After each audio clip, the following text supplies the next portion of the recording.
We are back again with another KOF 15 character trailer, and of course this week's character is Dolores, since obviously we saw part of her gameplay in the earlier open beta trailer.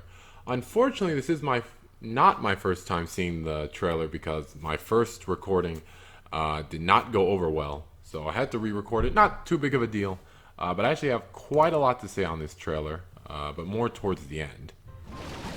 But at first I thought her attacks were like sand.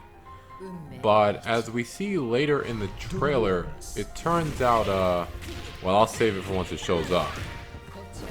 But it turns out her attacks are actually using like some type of mud monster. So I don't know if it's like supposed to be a stand or even sentient for that matter, but that's pretty interesting. I don't really think we've had a character in KOF that like I guess like summons something. I absolutely love her poses though. Her animations and poses are so sick. Her supers are also pretty sick as well. Although they're a bit short. None of her supers are all that long. You know, they only last like a second. Her climax also looks way cooler than in the first trailer because it didn't show like the whole thing. Yeah. Way cooler. But here, yeah, she's such a cool character, man. She looks so sick. I love her animation so much. But here is the real surprising part of the trailer. Team Rival! So, Team Rival. So there was a blog post earlier today that released with the open beta trailer that was saying that this was going to be a team. And it's not that I didn't think it was legit, but, you know, this team is just so weird. Like, I think most of us were expecting at the very least, I always forget his name, but the guy on the right, Leona's adopted father, I think we were all at the very least expecting him to either be on K-Dash's team or to have his own team.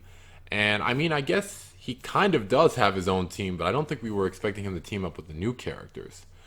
But this is very interesting because personally, I was expecting him to be on K-Dash's team, along with someone else. And then for the last team to be like Kula, Angel, and then another character. But now that he's on Team Rival, that means Team K-Dash has 2 open slots, and that could potentially mean Kula will still be on Team K-Dash, like in 14, and even potentially Angel, although that's a little bit less likely, but then again, Team Rival as a whole is pretty unlikely, so what does that even matter really anymore? And that could mean the last team could be someone completely unexpected. You know, it could be a Geese team, it could be a Kim team, it could be an old villains team, it could be a Garo team. I would absolutely love if we got Rock Howard and B. Jeanette in the base roster along with another character like, you know, maybe Freeman, although that's super unlikely. But yeah, I mean, this is just pretty shocking. I don't think anyone expected these characters to team up together. Yeah, man, she's just so cool. But I'm really curious to see who the final team will be, although I'm sure they're going to wait as long as possible before giving us any hints on what the last team will be. But then again, now that I've said that, maybe they're going to reveal it next week. But either way, Dolores looks sick, and I cannot wait for the open beta next month.